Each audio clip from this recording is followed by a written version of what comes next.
দাদা বলছিলাম আমি কালকে একটা গ্যাস বুক করেছিলাম, তো আজকে কি পাবো এটা? আজকে না, তুমি আসো এখন 15 দিন 20 দিন পরে আসো। তো তোমার যখন ডিএসি নাম্বার আসবে তখন তুমি 20 দিন পরে আসো, পেয়ে যাবে। আর নাহলে আজকে যদি নিতে চাও 3000 টাকা মারো, এক্ষুনি পেয়ে যাবে গ্যাস। দাদা এরকম করো, আমি তো বুকিং করেছি তো। না না, হবে না, এখন সঙ্গে সঙ্গে বুকিং করলে হবে না। তুমি এখন 15-20 দিন পরে আসো, তখন পাবে। ডিএসি নাম্বার আসুক তখন পাবে। আর না হলে 2500 দাও, করে দেবো। এর থেকে কমে আর দিতে পারবো না। তো দাদা এই ঠিকঠাক গ্যাসটা কেন পাওয়া যাচ্ছে না? গ্যাস কেন পাওয়া যাবে না? এখানে দাও না, 2500 টাকা দাও, গ্যাস দিয়ে দিচ্ছি। এত বেশি কেন দাদা? আমাদের তো 937 টাকা না কিছু কত। করার নেই, এখন সুযোগ আছে আমাদের কামিয়ে নেওয়ার।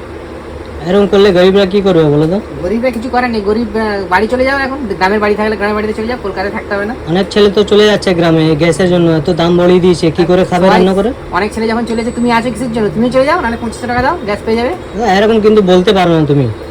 বলতে হবে দাদা, কিছু করার নেই, আমার এখন টাইম নেই। তুমি আসতে পারো, 2500 টাকা আছে তো, আমার সাথে কথা বলো, নাহলে তুমি আসতে পারো। ডিএসসি নাম্বার যখন আসবে তখন 960 টাকায় গ্যাস পাবে। 2500 থেকে কম হবে না কিছু? না, কিছু কম হবে না। তোমার বাইরে তো ডেলিভারি বয় জিজ্ঞাসা করছিল, আমি জিজ্ঞাসা করলাম তো বলছে 3000 না কত টাকা নেবে। হ্যাঁ, 3000 টাকা আমাকে দাও, 2500 টাকা আমি দিয়ে দিচ্ছি এখন। তাহলে 500 টাকা কি ওর কমিশন? 500 টাকা ওর কমিশন আছে। ঠিক আছে, যাচ্ছি, আমি চলে যাচ্ছি।